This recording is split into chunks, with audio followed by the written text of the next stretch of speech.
হাসিনা যখন ক্ষমতায় আসে তখন আমার বয়স 7। তোমরাও হয়তো কেউ 8 অথবা কেউ 9। আমাদের ওই সময়ের ছবিগুলোর দিকে তাকালে বিস্মিত হতে হয়।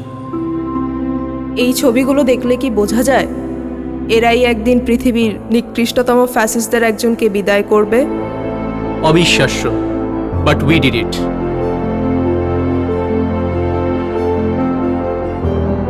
রিমেম্বার, সবাই যখন ধরে নিয়েছিল ফ্যাসিবাদের শেকলেই কাটবে আমাদের কয়েক প্রজন্ম, তখন আমরাই বলেছিলাম না, আমরা মানব না। যখন অনেকে মেনেই নিয়েছিল গোলামিই আমাদের নিয়তি, তখন আমরা বলেছিলাম আজাদি, আজাদি। আজাদি। যখন নির্ঝঞ্ঝাট জীবন চাওয়া স্বজনেরা বলেছিল লেটস অ্যাকসেপ্ট, বি প্র্যাগম্যাটিক।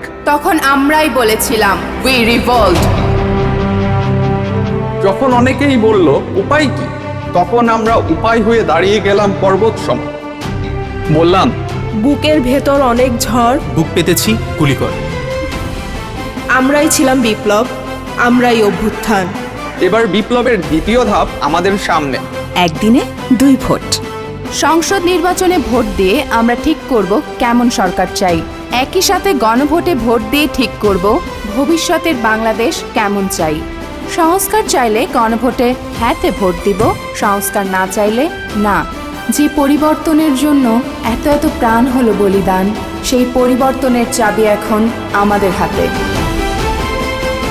গণভোট 2026 সংস্কারের চাবি আমাদের হাতে।